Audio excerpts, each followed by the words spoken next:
Hey, what's up, boxing fans? This is the Rope a Dope Report. I'm your host, Chris Carlson. Tonight we'll be talking about Pacquiao Bradley 3. Okay? It's coming up April 9th on HBO pay-per-view. And honestly speaking, it's a fight that not a lot of people were asking for based off the first two fights and based off wanting to see Pacquiao with Terrence Crawford or something else, right? So it is one of those bell ringers, and what I mean by bell ringer is when that bell rings, I'll have full attention on the screen. But it's not a fight that we're really anticipating. And a lot of it has to do with the first two fights, right? Pacquiao, most people think that Pacquiao pretty much easily won the first, or clearly, however you want to say easy, clearly won the first, got robbed on the scorecards. That's what I believe. The second fight, though, was, to me, a lot closer. I thought it was a lot closer, and it was definitely more competitive. And based off time going by, outside the ring stuff, I'm actually thinking that the third fight will be the best and the most two-way the whole time. Pacquiao now will be out of the ring, about 11 months, right?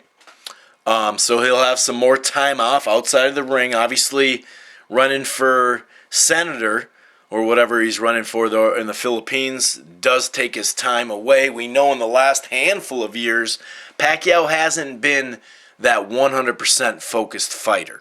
And obviously the shoulder injury.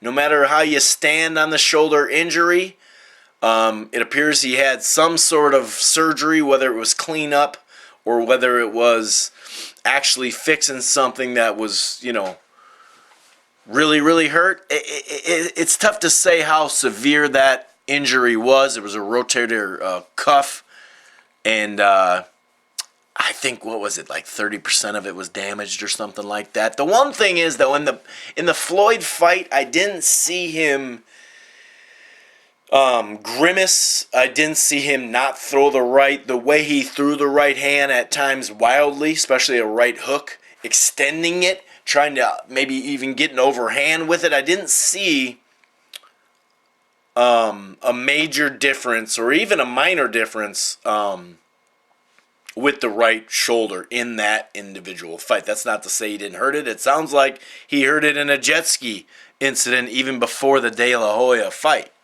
So it's a lot of injuries.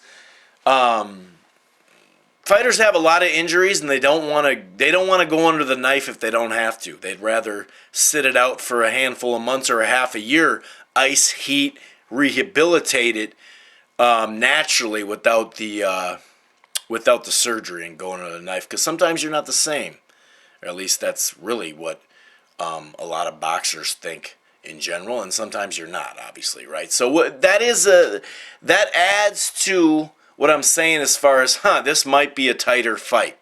You know what I mean? This might be a tighter fight. Does Manny still have that drive to fight hard all 12 rounds? He did take over in the second half of the second fight. And just looking at that second fight, I watched it again recently, and I made a couple of notes. Early on, I thought Bradley was fairly sharp, and he would return shots when he was hit by Pacquiao. Kind of had that in and out thing going. And a lot of back and forth in this fight throughout. Some of it clean, some of it not, some of it missing. But after the third, Bradley, complain about a calf injury when he was talking to his corner. And you could tell he was fighting a little differently after that. It was clear, okay?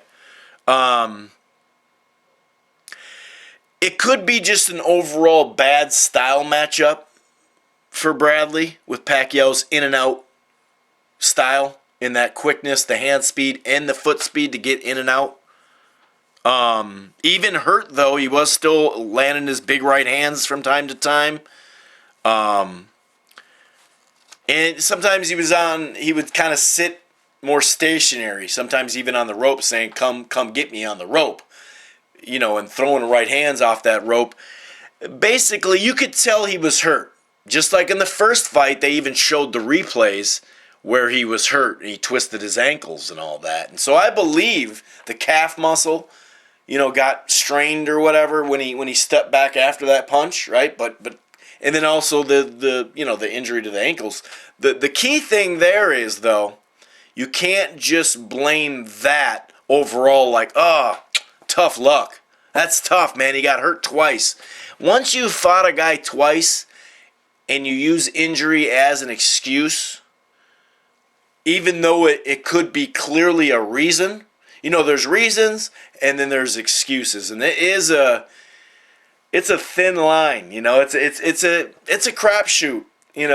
To believe a person on it or not, a boxer on it or not, because sometimes you think, oh, I totally believe that, and then it's not as much as you thought, and other times you're kind of like, wow, I thought what happened in this fight? He has a different fight, and you go, oh my God, he was hurt in that fight. So I guess my point is, clearly Bradley, you could tell, it wasn't like he got knocked down and hurt really bad and almost knocked out, and then he was all of a sudden very precautious, right? He was also all of a sudden very conservative. That wasn't the case. It was literally the next round you could see he was bothered by the injuries, or the injury in the round. The only thing is with that, though, there's two sides of that coin, right? Because the fact that quickness of feet in hand, but really that in and out angle quickness that Pacquiao brings, clearly we have to put that into the equation, because after all, that's why he's either getting stuck like glue at times or trying to move his feet and his legs and his overall body and his positioning. He's trying to move it quicker than it is possible for him to move it. You see what I'm saying? So if you're moving away from somebody and you're twisting your ankle, well, that has something to do with their foot speed too. So that has to be put in the equation. I do think clearly that Bradley was hurt in both those fights. However, it's kind of, you can't just have it both ways, or one way or the other. You got to look at it both ways is what I meant. One side will hear me and go, oh, that's BS, Brad. Oh, you're just blaming the injuries. Well, no, I'm not. I do blame some of the injury because you can see it and you can see the difference. But like I said, at some point, isn't it the guy making you move faster than you want to or are used to? So that there's something like that too. So what I do know is I did think that Bradley was moving his head at times. Sometimes when I say stuck in glue, he was with that wide stance. Sometimes he does kind of stand there in front of the guy, even though he's ducking and all that, or he'd duck full head in upper body and try to throw a punch off it, which works sometimes, sure, but I think he definitely needs to still jab, though. He's got to be smart, but he's still got to be busy. He's got to staff the ropes. He's got to be kind of in and out himself with flurries. Because there are several rounds in both fights where you're like, wow, if he just fought this way every time, I think he could, or not every time, but for the most of the fight, he could probably beat Pacquiao. If he fought with that in and out style where it's not going to be like Marquez because that's a different style, but you know how he would press forward and also go back, or land punches and then use an angle and get out of there. That's what he's going to have to do. And as far as Teddy Atlas is a motivator. He obviously has honed his craft. He learned from a legend, clearly. And obviously it's doing something with Bradley. But just watching it the other day, the replay of the second fight, you did hear Diaz saying, you got to get smart, dude. You got to calm down. Now, maybe he wasn't exactly telling him. Maybe Bradley's side of it saying, well, he didn't tell me.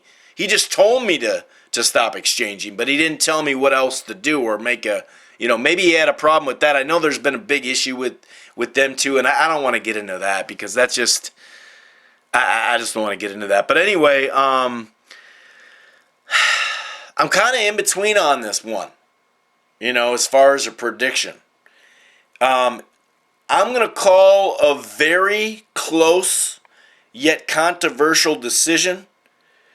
I'm going to say a lot of people think it'll either be a draw or Timothy Bradley won, but on the scorecards, whether it's a majority decision or whatever the case may be, close decision, I'm going to say Pacquiao by decision, but we may kind of feel like, you know what though?